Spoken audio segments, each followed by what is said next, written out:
आज हम पढ़ने वाले हैं व्याक्रांत। व्याक्रांत जो एक महारस है और साथ ही साथ एक उपरत्न भी है। व्याक्रांत को हम लोग इंग्लिश में बोलते हैं टूरमालिन, और इसका जो केमिकल फॉर्मूला होता है K2O, that is potassium oxide, Al2O3 aluminium oxide, 6SiO2 silicon oxide. तो दो मेटल्स के ऑक्साइड है, एक नॉन मेटल का ऑक्साइड है। अब व्याक्रांत का मतलब क्या है?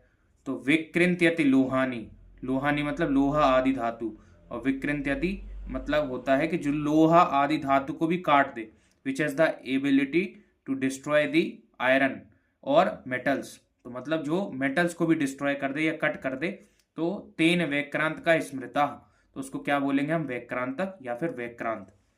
अब इसके पीछे एक माइथोलॉजिकल स्टोरी है। स्टोरी क्या है कि जब देवी दुर्गा ने दैत्यराज महिषासुर का वध किया, एक राक्षस था जिसका नाम था महिषासुर, तो जब माता दुर्गा ने उसको मारा तो उसका जो ब्लड था, जो उसका रक्त था, वो धरती पर कई जगह पे गिरा।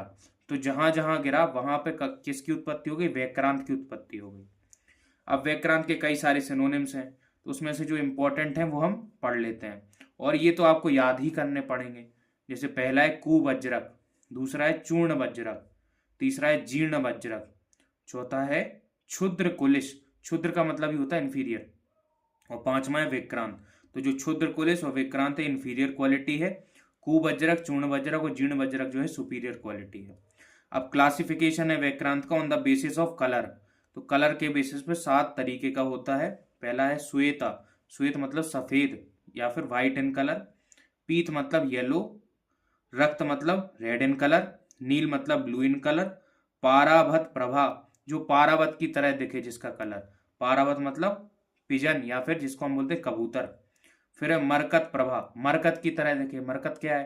तो मरकत को बोला जाता है पन्ना या फिर एमेरल्ड, जो कि एक जेमस्टोन है, तो उसका कलर होता है ग्रीन कलर का। तो मरकत की तरह दिखेगा तो उसका कलर क्या हो जाए? ग्रीन।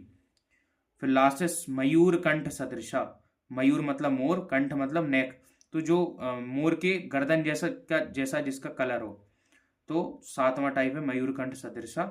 और इसमें से जो चौथा, पांचवा, 7वां है नील, पारावत प्रभ और मयूर कंठ सदृश, इसको हम यूज नहीं करते हैं, त्याज्य है ये। ठीक है। अब किसी भी चीज को यूज करना है तो उसका शोधन करना पड़ेगा, प्यूरिफिकेशन, तभी हम उसको यूज कर पाएंगे। तो व्याक्रांत का शोधन कैसे होगा? तो व्याक्रांत का शोधन या प्यूरिफिकेशन 2 तरीके से होता है। पहला है निर्वाप, निर्वाप का मतलब हीटिंग एंड क्वेंचिंग। हीटिंग मतलब गर्म करना, और गर्म करके ठंडा कर देना। क्वेंचिंग मतलब बुझा देना। तो क्या करेंगे हम? तो प्रोसीजर है व्याक्रांत can be made into smaller pieces. पहले आपको व्याक्रांत जो इसके छोटे छोटे टुकड़े कर लेने हैं, हीटेड टू रेड हॉट, और उसको इतना गर्म कर लेना है जब तक वो लाल ना हो जाए। Dipped in urine of horse, जो हॉर्स है उसकी यूरिन में उसको बुझा देना, ठंडा कर देना है, इसको हम अश्वमूत्र भी बोलते हैं। अब इस प्रोसीजर को आपको टोटल 21 टाइम्स करना है। जब आप 21 टाइम्स इसको रिपीट करोगे तो आपका जो व्याक्रांत है वो शोधित हो जाएगा, मतलब प्यूरिफाई हो जाएगा। अब दूसरा तरीका है स्वेदन, बाय स्वेदन विद द हेल्प ऑफ डोला यंत्र। अब डोला यंत्र कैसे बनेगा? तो आपने एक मटका लिया, मटके में मीडिया लिया जिसमें आपको ये स्वेदन करना है। मीडिया क्या लेते हैं हम? कुलत्थ क्वाथ, कुल्थी का क्वाथ लेंगे। अब स्वेदन किसका करना है हमें? व्याक्रांत का करना है। तो व्याक्रांत को एक कॉटन क्लोथ में बांध लेंगे, और बांध के ऐसे टाई कर देंगे रॉड की मदद से, और इसको इसमें डिप कर देंगे, और इधर से मंद अग्नि देंगे। मंद अग्नि देंगे तो इसका प्रॉपरली स्वेदन हो जाएगा, और स्वेदन हो जाएगा तो इस जो व्याक्रांत शुद्ध हो जाएगा। द व्याक्रांत is tied in a cloth, कपड़े में बांध लेना है। डिप्ड इन अ पॉट, और मटके में इसको डिप कर देना है। ऐसे डिप करना है कि चारों तरफ से ये मीडिया से घिरा हुआ हो, नीचे भी टच नहीं होना चाहिए, ताकि इसको प्रॉपर जो है हीट मिलती रहे चारों तरफ से। पॉट कंटेनिंग कुलत्थ क्वाथ, तो हमें मीडिया क्या लेना है? कुलत्थ क्वाथ लेना है, कुल्थी का क्वाथ, क्वाथ मतलब काढ़ा। फॉर 3 डेज, 3 दिन तक करना है हमको ऐसा। एज पर रस रत्न समुच्चया, तो क्या हो जाएगा? स्वेदन की मदद से क्या होगा कि जो व्याक्रांत है वो उसका शोधन हो जाएगा, प्यूरिफिकेशन हो जाएगा। तो 2 तरीके क्या कहते हैं? निर्वाप, दूसरा है स्वेदन। अब व्याक्रांत का मारण, मारण का मतलब होता है भस्म का फॉर्मेशन। अब भस्म का फॉर्मेशन कैसे होगा? तो आपको क्या करना है, देखो इधर खलवा यंत्र हमने लिया, मोटर एंड पेसिल, उसमें हमने व्याक्रांत लिया, और सेम क्वांटिटी में हमने गंधक लिया, गंधक मतलब सल्फर, और उसमें हमने नींबू का स्वरस डाल दिया, मतलब लेमन जूस डाल दिया, और अच्छे से उसको घिस रहे हैं, ट्राइचुरेट कर रहे हैं, भावना दे रहे हैं इससे, नींबू स्वरस से। जब अच्छे से घिस जाएगा तो उसका पेस्ट बन जाएगा, और पेस्ट के हम बना लेंगे छोटे छोटे से गोले, और गोलों को रख देंगे पुटा यंत्र में। ठीक है, पुटा यंत्र के बाद उसको गज पुट दे देंगे। गज पुट क्या है? पुट का मतलब होता है amount of heat required to form the भस्मा।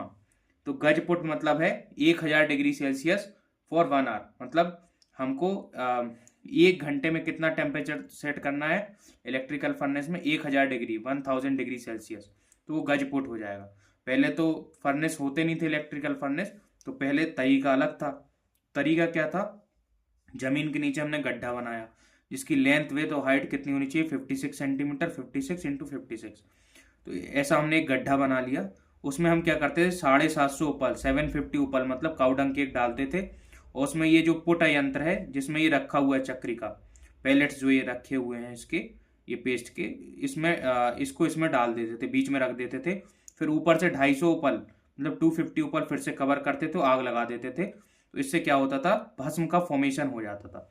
अब लेकिन भस्म कैसे बनेगी? इसी प्रोसीजर को आपको, पूरे प्रोसीजर को 8 बार करना है, रिपीट करना है 8 बार। मतलब एक बार आपने पैलेट बना लिया ये भावना देकर के नींबू सरस की, फिर आपको पुट यंत्र करना है, गज पुट देना है। फिर जब ये हो जाएगा फिर से आपको भावना देनी है नींबू सरस से। फिर पूरा प्रोसीजर आपको रिपीट करना है, जो पुट क्रम का प्रोसीजर होता है।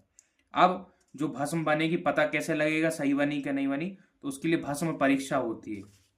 तो वेक्रांत की भी भस्म परीक्षा होगी, तो पता लग जाएगा। कुछ क्वालिटी कंट्रोल पैरामीटर्स होते हैं जिससे पता लग जाता है जो चीज बनी है वो सही बनी कि नहीं बनी।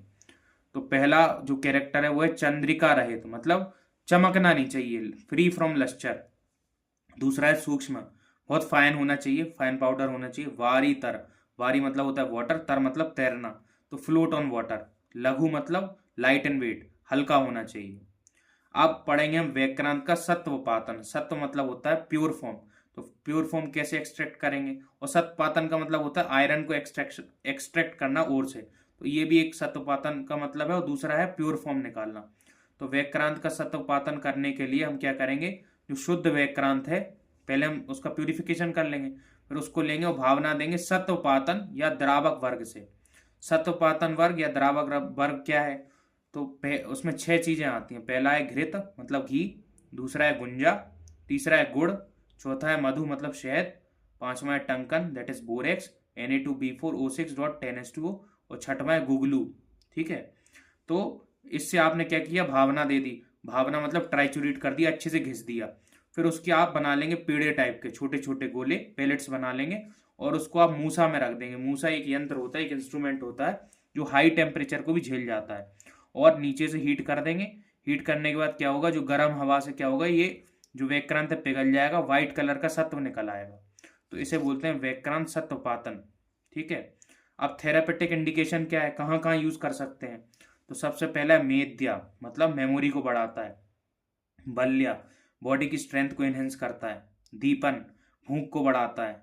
रसायन मतलब जनरल टॉनिक है। रसायन मतलब जो आपकी उम्र को भी बढ़ा दे। सर्वरोग नाशक, सारे रोगों का नाश करता है, फाइट अगेंस्ट मेनी डिजीजेस।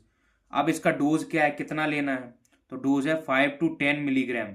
और किसके साथ लेना, अनुपान क्या है? तो हनी मतलब शहद या फिर घी के साथ, जैसा आपको फिजिशियन बताएगा।